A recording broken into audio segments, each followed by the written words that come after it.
जय जगन्नाथ केमिति अछन आपण माने मो स्नेहा स्नेहा डेली लाइफ को आपण मानको स्वागत। आपण माने आज देखि पारुथिबे मो आज एंडुरी पिठा बनैछि। ए एंडुरी पिठाटा प्रथमाष्टमी दिन ओडिया मानकर घरे घरे पिठा बनांती। आ ये पिठाटा भी खाइबा को बहुत बढ़िया टेस्ट लगे। खास कर जो हळदी पत्र रे बनांती ना से हळदी पत्र बास्नाटा बहुत बढ़िया लगे। आपण माने पिठा देखिला बेलू जानि पारुथिबे पिठाटा केते सॉफ्ट आ स्पंजी हेतिबो। आपण माने वीडियो को फास्ट टू लास्ट पर्यंत देखंतु आ बिल्कुल भी स्किप करंतु नाही। देखिले ही आपण माने जानि परिबे मु केमती एते सॉफ्ट आ स्पंजी पिठा बनैछि। आपण माने भी घरे एमती स्पंजी और सॉफ्ट पिठा बनै पारिबे। आपण माने तो पिठा पाखरु मैं आपण मानु देखौछि देखि पारुथिबे बहुत सॉफ्ट पिठा और खाइबा को मध्य बहुत बढ़िया टेस्ट लगे। आपण माने वीडियो को पूरा देखंतु आ मु सब ट्रिक और टिप्स बतैछि। आ मु जेमती बतैछि आपण माने सेही भल टाइप रो करंतु देखबे एई भली सॉफ्ट सॉफ्ट आ बहुत सुंदर टेस्टी पिठा आपण माने भी तैयारी करि परिबे। चलंतु एबे आमे बनैबा पिठा। ता पिठा बनैबा प्रथमे मु कोन करछि ना एटी बिरी नैछि। एमती मु एटी फाळ बिरी नैछि। आपण माने चाहिले गोटा बिरी भी नै परिबे। आ बिरी रे मु कोन करछि ना एटी गोटे चम्मच मेथी पकैछि। गोटा जो मेथी जो खांती जो मेथी सेई मेथी पकैछि। आ मेथीटा खाइबा स्पून जेति बड़ स्पून में पकैछि। मु 2 ग्लास चावल रे गोटे स्पून मेथी पकैछि। आपण माने सेई अनुसार क्वांटिटी देखिके पकेबे। बेसी मेथी देले पिता भी लागिवो आ कम भी देबेनी माप करी देबे। देखि पारुथे वीडियो रे मु जेमती देखिछि से भल टाइप रे आपण माने यूज करिवे। 2 ग्लास चावल रे गोटे खाइबा स्पून ने गोटे स्पून मेथी पकैछि। ताको तापर एमती पानी देकी ताको गोली देकी हाथ रे मु तापर ताको 5 ରୁ 6 घंटा बतरिया पे छाड़ देबे जेमती बिरीटा हमर भल करी बतरी की फुली जिवो। तापर एठी आपण माने देखि परथिबे मु चावल नैछि। चावल 2 ग्लास नैछि। जेतिकी बिरी नेबे सेतिकी चावल नेबे। आपण 2 ग्लास बिरी 2 ग्लास चावल नेबे न गोटे ग्लास बिरी नेले गोटे ग्लास चावल देबा। गोटे ग्लास जदी बिरी नेबे तादर आधा चम्मच मेथी पकेबे। तापर चावल को भल भाव 5 घंटा खंड बतरी देथिली। बतरी की ताको तापर भल भाव धोई देकी ताको छणा रे एमती छाणी के रखि देछि। आ घंटाटे पाखापाखि आपण माने चावल छाणी के रखिदेबे। रखिदेला पर तापर देखिबे चावल रो पूरा पानी निगिडी जिवो। आ किछि पानी भी चावल रहइबनी। आ चावलटा हाथ मारिले एमती हाथ को ओदा लागुथो किंतु हाथ रे पानी लागु नथिबो। आपण माने देखि परथिबे मु जेमती देखौछि आपण माने सेही भल टाइप रो करिवे। एमती हाथ को ओदा लागुथो किंतु हाथ रे पानी लागु नथिबो। एई भल टाइप रे आपण माने तले चावल हेइ जिवो न छाणी हेइ जिवो पानी पूरा ता धुर निगिडी जिवो। आमे कोन करना हेतले चावल को ग्राइंडिंग करबा। आपण मानकु मु देखंतु एमती ओटे जगह रखिदे पानी पूरा भल भाव निगिडी जा पानी बिल्कुल भी नाही। तापर आमे चलंते चावल को गुंड कर देबा। चावलटा को अलगा आमे गुंड कर देबा। आ चावल गुंडटा ही आमे एंडुरी पिठा रे यूज करबा। ए भली ग्राइंडिंग जार नेबे। ग्राइंडिंग जार रे चावल गुडा दे देबे जो आमे भिजा चावल से भिजा चावल बतुरे की जो आमे छाणी के रखले चावल टाक आमे दे देबा। देकी ताको आमे ग्राइंडर रे बुले देबा। एटा बढ़िया मजारे गुंड होई जिवो। आ किछि कष्ट भी लागिबनी। आराम रे अल्प अल्प ग्राइंडिंग जार देबे बेसी देबेनी। देखंतु मैं गुंड करी काणी के आपण मानु देखौछि देखुथिबे पूरा गुंड हो जाईछि। आमे तादरे कोन करना गोटे पेपर एमति रखि के चलै देबे। न आपण मान थाली फाड़ी रखि के चल्ला रे गोटे चलै देबे। जेमति जो जेतिकी माने तारा खदड़ रहिबो ना से खदड़ा जेन भाजो पूरा गुंड चावल आमु दरकार ना खदड़ा आमु दरकार नै। हेते आमे एमति चल्ला रे ताकू चलै देबा।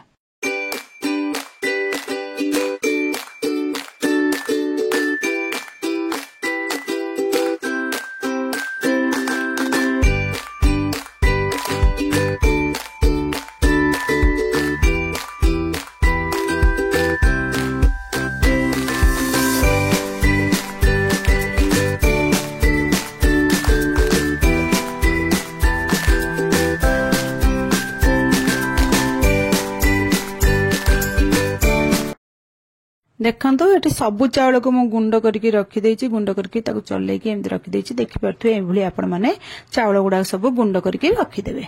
तापर चलंतु एटी हमर बिरी भी 5 ରୁ 6 घंटा बतुरी हेछि भल भाबरे। देखि परथु बिरी की भल भाबरे 4-5 थर खंड धोई देबा। धोई देकी ताको परिष्कार कर देबा। तापर ताको हमें गंगरे ना बिरी और मेथी दीटांग मिसै के हमें बतुरै दिले। बिरी और मेथी दीटांग बाटिया को नबा। बाटिया पई मु कोन करछि ना बरफ गोटे गिन्ना रे बरफ क्यूब नैछि आ ठंडा पानी नैछि। आपण माने बेतले बिरी बाटुचन ना एमती बरफ क्यूब आ ठंडा पानी देकी देखंतु बिरी बाटिबे। बिरी बहुत फ्लफी आ सॉफ्ट आ पूरा व्हाइट हेकी बाटी हबो। आपण माने भी एभल थरे बाटी की देखंतु तापर जानि बढ़िया फुलिबो आ बड़ स्पंजी पिठा हबो। कि बरा करंतु बहुत बढ़िया हम एमती मु बरफ देकी आपण मानु बाटिक आनी देखो देखि पारथिबे ए बिरीटा हमर केते माने ये हेची केते सॉफ्ट हेची आपण माने एटी देखिले ही जानि पारथिबे मोरी पक देई देची देखिबे केते मोटा मोटा बाटी हबो आ टोटली पानी भी रहिबोनी आराम रे बाटी हे जिवो माने लागुथबो पानी एते देले पानी चिया हे जिवो किंतु पानी बिल्कुल हबोनी आ बहुत बढ़िया बाटी जो आपण माने देखौची देखंतु केते सुंदर हमर बिरी बाटी हेगला देखंतु केते मोटा मोटा है कि बाटी छै आपण माने भाबुथबे ना बिरी रे आमे पानी आ बरफ देछ बोली बिरी हमर पानी हे जो पानी बिल्कुल हबोनी आ बढ़िया बाटी हे जिवो आ पिठा भी बहुत बढ़िया फ्लफी हबो बिरी सब बाटी सारा पर ताको हाथ रे आगे 5 ରୁ 10 मिनिट भल करी फेणे दबो खाली बिरी को आगे किछि पकेइबनी फेणे देला पर म आपण मानु के देखुथबे बिरी हमर केते मोटा है कि बाटी हेची आपण माने एठु देखले ही जानि परथबे पूरा बढ़िया बाटी हबो आपण माने भी एई भली ट्रिक रे बाटंतु देखिबे तापर मते निश्चय कमेंट माध्यम रे जणेबे तापर मु सब जंग भल करी फेंटी देला पर देखंतु ए बिरी हमर पूरा भल भाबरे फेणे हे गेला आउ हमें बेसी फेणिया दरकार नै हम त एमती बरफ पकई बाटी थिले ना हमर बेसी नै 5 ରୁ 10 मिनिट खाली फेणे देबे तापर मु फेणे देला पर देखुची आपण माने देखुथबे जो चावल गुंडा रखिथिली से चावल गुंडा कोन करछि ना बिरी जो बटारे हम पकई देबा मु एठी अल्प अल्प चावल चूना पकेकी ताको गोळेबी आपण माने यदि बड़ जगह रे बिरी बाटी रखिछन ना ताले एकाथरे यदि गोळेई होउतबो ताले एकाथरे पके देबे मु किंतु अधा पकेकी तापर गोळे देबी तापर आ अधा पकेबी नले हमर गोळेई हबनी सेते मु अधा पके देकी गोळाई देबा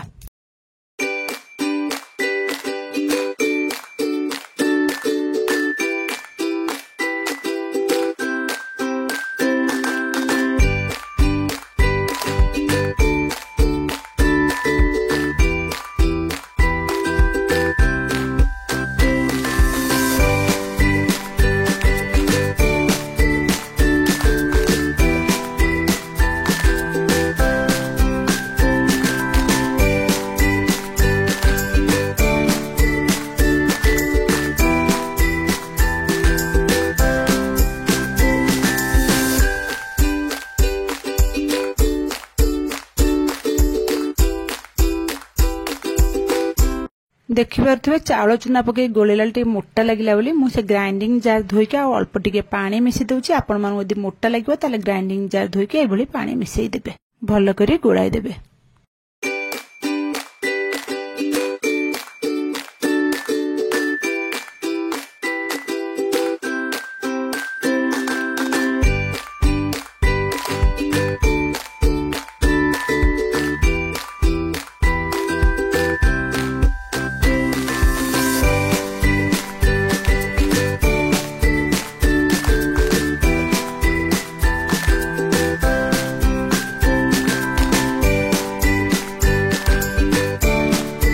आपण मान तो देखि पारुथिबे एठी हमर बिरी आ चावल दुईटा भल करी मिसेई कि मु फेंटी देछि आ भल करी एटा मिसी भी गलानी आ एति कि मोटा रखिबे आठु पानी पानी रखिबेनी पानी रखले हम पिठाटा भल होबनी तापर हम एठी स्वाद अनुसार लूण दे देबा जेति कि हमर पिठा पई लूण दरकार लूण पकई के हम सब जंगा आउथरे भल करी गोळे देबा सब जंगा भल करी गोळे हे गेला परे मु तापर ता गोळे देकी ताको घोड़े की हमें घंटे 2 घंटा पूरा छाड़ी देबा रेस्ट दे देबा जेमति हमर भल करी एटा फुली जिवो बिरी आ चावलटा गुंडटा मिसी की जेमति भल करी फुली जिवो जदि आपण मानकर जदि गरम जगह थिबो ना ताले एटा को संगे संग भी आधा घंटा भीतर करि परिबे किंतु मोर ठंडा जगह आ हेते मु घंटे 2 घंटा छाड़ी देली बिरी चावल गुंड फुलिला भीतर एठी मु आपण मानु देखौची देखि परथबे एटा ला हळदी पत्र ए हळदी पत्र रे ही एंडुरी पिठा बनांती बनेले बहुत बढ़िया टेस्ट लागे हेते एठी हळदी पत्र नैछि ताको भल्ला भाबरे धोई देबे धोई देकी तार पानी जेमति पूरा भल्ला कर निगिट जिवो तापर ताका में खंड खंड करके चाखने ठारो आ छोट रखिपर कि चाखंड भलिया साइज रो एमती माने काटी के खंड खंड कर रखि दबा तापर एठी मु दुईटा नडिया को एमती कोरी की नैछि आपण मान 2 ग्लास चावल रे दुईटा नडिया नेबे बडो नडिया दुईटा कोरी की नेबे पिठा टिके पूरा अधिक देले पिठाटा खाइबा को बहुत बढ़िया टेस्ट लागे त दुईटा नडिया को मु कोरी नै की तापर ओडे पैन बसे देछि पैन गरम होला परे म एते नडिया को खाली आगे पकैछि कोरा नडिया को से कोरा नडिया को पकई प्रथम एमती टिके गोटे 5 मिनिट खन लो फ्लेम रखी ताको भाजी देबे जेमती हमर नडिया रे जति की पानी अंश देवे टिके मल्ला पर्यंत भाजी देवे नहले आमर एटा डायरेक्ट आम डायरेक्ट यदि गुड़ कि चीनी कौन पकईदेवा ना आम पिठाटा बेसी दिन रुएनी माने जो पुरोटा शीघ्र खराब हो जाए आप भाजी देवे तापर आप गुड़ कि चीनी जहाँ यूज कले देखिए पिठा बहुत दिन रहिबो माने 2-3 दिन पूरा किछि हबनी खराब हबनी आउ खाइबा को मध्य बहुत बढ़िया लागो नहले ए पिठार लाल उठी जाए सेतपे आपण माने एमती नड़िया को टिके भाजी देवे तबे देखंतो 2-3 मिनिट में भाजी देली भाजी देला पर 2-3 मिनिट खंड तापर मो अधर कोन करबी ना गुड़ पके देबी आपण माने चाहिले भी एथरे चीनी यूज करि परबे किंतु मु एठी गुड़ यूज करछि गुड़ एमती पके देबे एठी खंड खंड गुड़ पके देले भी ऑटोमेटिक सेरा मेल्ट हे जिवो किछि टेंशन नै पके देकी 5 मिनिट खंड छाडी देबे देखे गुड़ गरम रे आपे आपे मेल्ट हे जिवो तापर एठी गुड़ पके देकी मु टिके गोळै देउछि काई ना गुड़टा मेल्ट हबो छाडिया गोळै देकी हम छाडी देबा से गुड़ 5 मिनिट पर देखे मेल्ट हे आसीबो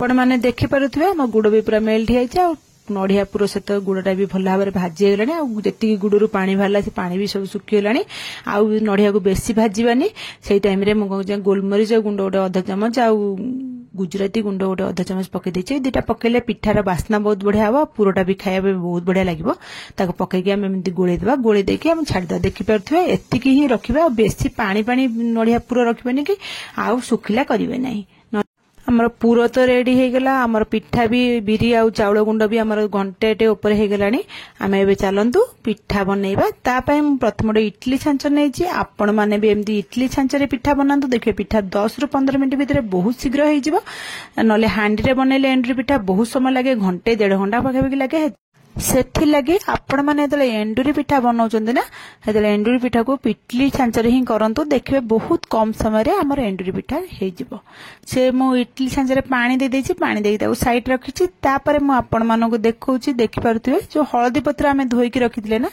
से हळदी पत्र को मोटी काटी देछि चाखंडे साइज रो एमती पत्र गुडा काटी देबा जोतरे कि आमे पिठा बनैबा आ तार आगो आ पछ गुडा को सेटा भी आमे फपाड़ीबानी सेटा को भी आमे पिठा रे यूज करबा तापरे आमे कोन करछि ना इडली छांच जो पानी देके रखिथिले ना से इडली छांच जो हळदी पत्र जो आगो आ पछ गुडा जो काटिथिले ताको एमती भल्ला करी ताको बिछै देबा हमर एमती हळदी पत्रटा को जो आगो पछटा को एमती बिछै देले ना हमर पिठार बहुत बढ़िया बास्ना आसीबो एते हमें ताको न पपाड़ी एमती इडली छांचरे थोई देकी ता ऊपर पिठा करिवे देखिबे बहुत बढ़िया बास्ना हबो पिठा बहुत बढ़िया हबो तापर हमें ताको कोन करे ना छ पत्रोडा दे देकी हमें छांचरे जो पानी भी देइतले हमें ताको गरम करिया बसे दवा जिंती पानी उडा हमर फुटिबो तापर एठी आपण मान देखुते हमर बिरी भी घंटे 1.5 घंटा हेई जाईची आ भल करी फुली भी गलानी तापर मोटे हळदी पत्रटा नहीं जाई जो काटिक रखिथिले से हळदी पत्रर गोटे चामच जो बिरी चाउल गोलाटा को गोटे चामच देइछि तापर हमें पूरो टिके अधिक दबा आ हळदी पत्र पिठारे ना पूरो टिके अधिक देले खाइबा को बहुत बढ़िया लागे आपण माने देले हळदी पत्र पिठा करछन एंती पूरो टिके अधिक देकी करंतो तापर पूरो दे देला परे हमें 2 हाथ दे पत्रटा केमती चापी देबे देखिबे पूराटा पूरा भल भाबरे माने पत्र सहित पिठाटा हमर पर लागि जिवो मु जेमती आपण माने वीडियो रे देखौछि आपण माने सेही भल टाइप रे डिटो करंतु देखिबे बहुत बढ़िया हबो तापर मु आ गोटे पिठा करिबी आपण माने देखै दउछि देखि परथिबे सेमती हमें पिठा गोटे चामच पत्र रे जो बिरी चाउल रो बटाटा दे देबा तापर हमें गोटे चामच 2 चामच देखिकी पूरा माने भल करी देबे ते पूरा अधिक देबे मु कहूछि दे देकी ताको हाथ रे एमती 2 हाथ धरिकी ताको एमती चापी देबा देखिबे सब जंग पूरा भितर रही पिठार जो बिरी चाउल जो बटाटा हेटा ऊपर रही आपण मैंने यही टाइप सब जाक पिठा को गढ़ीदेवे। मुझे देखो देखिपे मुझे 7-8टा खंड पिठा एमती ये करदे पत्र देकी तैयारी करदे। इडली छांच जो आम बसई ना गरम करने को से इडली छांच आम गरम हो गला पानीटा आम से पानी गरम है पिठा गुड़ा सब साइज करके इडली छांच रखिदे। आपण मैंने देखिकी रखिए आपण जब इडली छांच बड़ थी बेसी रही छोट थी कम रखिए। मु मोर देखिकी रखुची सेमती आपण मैंने देखिकी पिठा गुड़ा सब साइज करके थोईदेवे। तापर देखिपे मुझे सब जगह पिठा को साइज कर थोईदे। इडली छांच ऊपर कभर टाइम देदेवे देदेकी आम कौन करना गैस रे बसईदबा सीझापी जमती आमर मीडियम फ्लेम गैस रखिए। बेसी हाई करें कि लो फ्लेम रखिए मीडियम फ्लेम रे अति बेसी 15 मिनट मोर तो 10 ରୁ 15 मिनट लगे पिठाटा हाँपे। आ पिठा इडली छांच करूँ देखिए बहुत शीघ्र हो 15 मिनट खंड सीझापी छाड़ीदे। आउ जदि आपण माने हांडी रे डायरेक्ट पानी देके बसुचंदी ताहले हेता अध घंटा ऊपर लगे आपण मैंने देखिकी पिठा अनुसार सिझिला कि न सिझिला देखिकी काढ़ा। और देखो ये आम 15 मिनट एगला 15 मिनट पर देखा आपण मानक इडली छांच टिके ठंडा है मुझे देखा पूरा ठंडा है कि गरम गरम अच्छी आ देखा देखुए पिठाटा पूरा भल भाव सीझे। जिते जानवे पिठाटा केमी सीझे जो पत्रटा को छड़े जो पत्रटा आराम रे बाहरी पड़ुची जानवे पिठाटा पूरा भल भाव सीझे। आउ गोटे कथा पिठा को बेसी भी सीझेले पत्र लाखिक रही आ पिठा को कम सीझेले भी माने आमर बिचार बटाटा सीझी नथिबा भी हबनी। हेतु आपण माने देखिकी परफेक्ट सीझेबे बेसी भी सीझेबेनी कि कम भी सीझेबेनी। तापर आमर पिठा तो एबे रेडी हे गला। मोठी आपण मानकु बाड़ी की देखै दउची देखि पारुथिबे पिठाटा केते सुंदर देखा जाउची आ सत्तर भी पिठा बहुत बढ़िया टेस्ट आपण माने निश्चय थरे एभली मु जेमती बतेली सेमती करंतु देखिबे बहुत बढ़िया लागिबो। मु जेमती मेथी पकई करची आ बरफ देकी बाटीची आपण माने सेमती मेथी यूज करिवे आ बरफ देकी बाटी आ जेमिति ट्रिक बतेची सेमती करिवे देखिबे बहुत बढ़िया टेस्ट आसीबो। आ एठी मु गोटे पत्र आपण मानकु पिठारो बाहर खोलिकी देखौची देखिबारते पत्रटा केते सुंदर आराम रे छाड़ी जाउची। एटा गरम अछि बोली मु धीरे धीरे खोलुची आपण माने टिके ठंडा हला परे खोलिबे। मु वीडियो पई आपण मानकु देखि दउची गरम गरम काढिकी तार आपण माने देखि पारुथबे पिठाटा केमतिया हेची पूरा पत्र आराम रे छाड़ी जाउची जानिबे एठी पिठाटा परफेक्ट सिझिची। देखी तो पारुथिबे पिठाटा धरु धरु केमती भांगी जाउची केते सॉफ्ट आ केते स्पंजी हेतिबो आ सत्तरी भी पिठाटा बहुत बढ़िया। आपण माने भी एमती मेथी पकई बाटंतु आ जदि गरम जगह रे आपण माने रहुचंदी ताले बीरी पत्रे जो मेथी पकेबे ना मेथी पकई बीरी पत्रे की बाटी देबे किंतु तक फर्मेंटेशन पे छाड़ीबेनी बाटीबे सांग सांग चूना गोले की पिठाटा तैयारी करिवे। आ जदि ठंडा जगह रहउचंदी ताले बाटी की तादरे चूना गोले की ताको घंटे 2 घंटा खंड फर्मेंटेशन पे छाड़ीबे। तापर देखि परथे मोटे भांगी की गोटे पिठा आपण मानकु देखै देछि देखि परथे पिठा भीतर किंतु पुरोडा पूरा भल्ल करी अछि आ देखिले जानि परथे पिठाटा केते टेस्ट हेतिबो। आपण माने भी एई भली पिठा बनांतु खांतु घरे समस्त खाइबा को दियंतु आ देखिबे घरे समस्त आपण मानकर तारीफ करिवे। आज रेसिपीटी यदि आपण मानकु भल लागिला ताले मो चैनल को लाइक शेयर सब्सक्राइब निश्चय करिवे। कमेंट माध्यम रे मते निश्चय जणाइबे आज रेसिपीटी आपण मानकु केमिति लागिला। रहुची पुणी आपण मानक पय गोटे नुवा रेसिपी नै आसीबी। जय जगन्नाथ।